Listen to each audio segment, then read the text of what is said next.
So I want to first really emphasize on the meaning of word emergency. I don't know what the dictionary meaning is, but I'm sure everyone with me here will agree. Emergency is when you are following something regularly, but you hit a hurdle, and to cross that hurdle, you need an emergency solution. Here, the problem is what I have also seen rampantly in my practice. People pop emergency contraceptives as regular contraceptives. And emergency contraceptive, mind you, is a very high dose hormone. It is a very high dose hormone. All the benefits and all the disadvantages I was talking before this was with 0.02 and 0.5 milligrams of doses that I was talking about. Emergency contraceptive is 5 to 7 times, 3 times, 5 to 7 times higher than what we were just talking about. So emergency contraceptive, you have to be absolutely clear. You have a routine form of contraception in use, could be barrier, or could be hormonal, or could be injectable.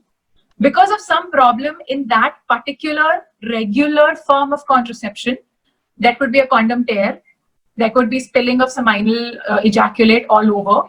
The condom could get stuck inside, and when the husband or your male partner is trying to remove it, it could just tear away, and the entire seminal ejaculate could just get deposited in your vaginal cavity. So with oral contraceptives, you are in the second week and you've forgotten to take 2 tablets and you end up having unprotected sexual intercourse. If you are somebody who's taking injectable, you have missed your date to take the injectable contraceptives. Only if there is a breach in the regular method of contraception is when you should turn to emergency contraception. If you're taking emergency contraception once in blue moon, it is not going to have any problems.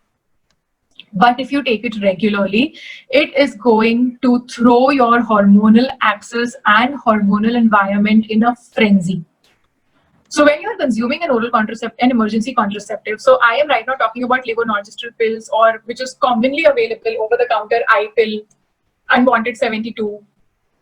All these pills, they're very high dose hormones, and what you have to do is you have to consume it within 72 hours.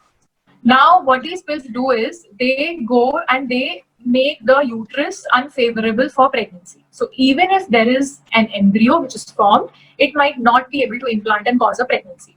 But these high dose hormones also have a lingering effect on your ovaries. So if, for example, you have had sexual intercourse on day 12 of your period, and you did not have any other contraception in place, you had unprotected asexual intercourse, unprotected penetrative sexual intercourse, which led to ejaculation inside the vaginal cavity, you consumed unwanted 72 or an I pill. Now there is a chance that that growing egg shell, because of such a sudden surge of hormone, might not rupture and get converted into a cyst. And that cyst will sit in your ovary because it has got such a big boost of such high dose hormone. So you have to understand that one odd time, if you take an emergency contraceptive pill and you take any method, there are many methods of emergency contraception. So there are over-the-counter available pills, which are one single that you can consume within 72 hours. Another thing is that you can consume 5 to 6 tablets of your regular combined contraceptive pills. So they also work as emergency contraception. If you've had unprotected intercourse and you get an intrauterine device inserted in next 5 days, it works as an emergency contraception. So there are these various methods. There is something there's something known as mifepristone that's a part of a medical termination kit. So even if somebody takes mifepristone within 72 hours of having unprotected intercourse, it will act as an emergency contraceptive. But the most commonly available is IPIL, and the problem arises, the side effects arises, the long-term problem arises when you start consuming emergency contraception as regular contraception.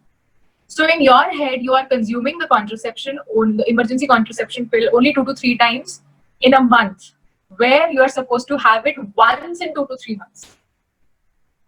So side effects, yes, there could be residual cyst in the ovaries. There could be problem with your menstrual cycles. They might get deranged. They might get delayed. You might bleed a lot when you get your periods. And sometimes with emergency contraception, it is not 100%. You might end up with an incomplete abortion.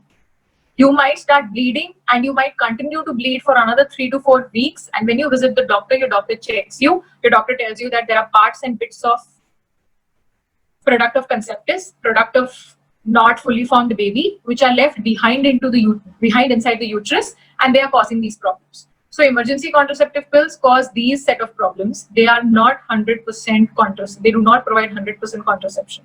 You can have it once in a blue moon, but you cannot have 1, 2, or 3 times in the same month. It's not advisable.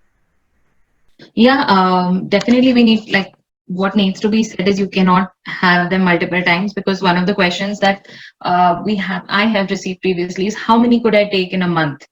And that we do get, I'm sure you too also get patients that have taken 2 to 3 emergency contraceptive tablets a month. So with emergency contraceptive pills, the most common presentation, of course, young women comes to the clinic. I have absolutely bang on regular periods, but now my periods are delayed. And out of 10, 6 women, when we ask the history, will say that yes, they have consumed an emergency contraceptive. And then when we do their ultrasound, there is a big 2 to 3 or 4 centimeter ovarian cyst sitting in the ovary. And then to dissolve that cyst, we have to again give them a 3-month of oral contraceptive pill session. I mean, it becomes a problem which didn't exist before, but because you took something, now it's there and you have to get yourself treated for it. Yeah. One more question that I got on the social media thing was, if I have PCOS, how do I tell if oral contraceptives is the right choice for me?